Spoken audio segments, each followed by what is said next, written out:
Have you ever noticed that your past has a way of telling you stories? Stories about who you are, what you're capable of, and what you deserve. But what if I told you that most of those stories are lies? Not just little white lies, but fundamental untruths that have been holding you back, keeping you small, and dictating the terms of your life without your permission. The past is a storyteller, but it's not always a truthful one. It's a distorted lens, magnifying your failures and minimizing your victories. And today, we're going to learn how to see through its deception. Let's dive into why our minds get so easily entangled in the past. It's not a personal failing, it's a feature of our human wiring.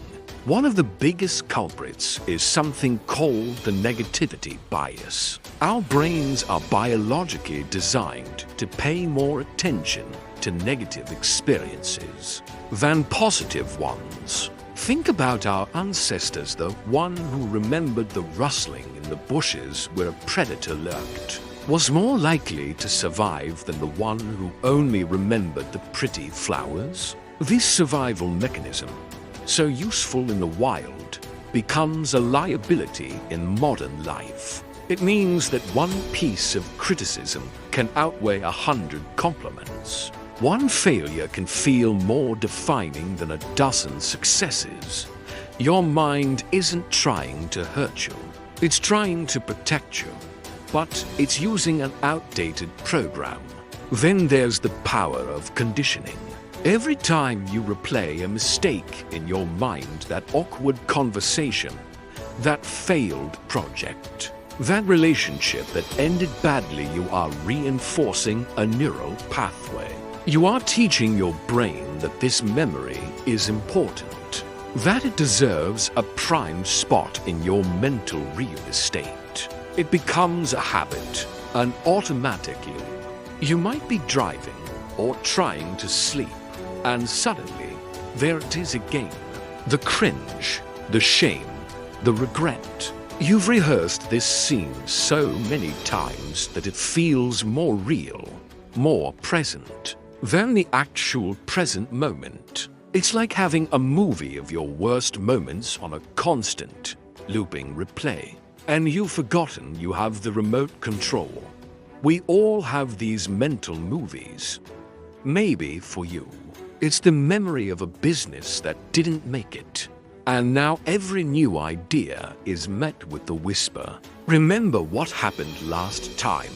You're just not cut out for this." Or maybe it's the echo of a critical parent's voice, a voice that you've now internalized, telling you that you're not good enough, no matter how hard you try. You get a promotion, but instead of celebrating, you're just waiting for the other shoe to drop, for everyone to figure out you're a fraud. You start a new relationship, but you're so busy looking for signs of the last heartbreak that you can't see the love that's right in front of you.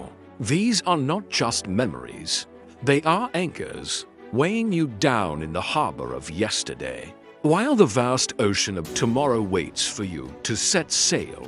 But what if, right now, in this moment, we created a pattern interrupt? What if you decided that the movie has run its course? The credits have rolled. The show is over. The past is not a life sentence.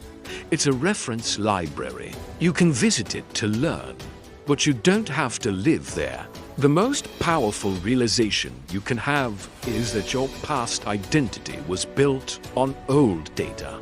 The person who made those mistakes is not the same person listening to this right now. You've learned, you've grown, you've survived. To continue to judge yourself based on an old version of you is like looking at a childhood photo and being angry that you can no longer fit into those clothes. It's illogical. So, how do we break this cycle and start building a new identity? It begins with a conscious decision.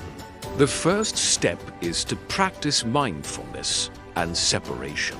When a painful memory or negative thought from the past arises, don't fight it, but don't fuse with it either.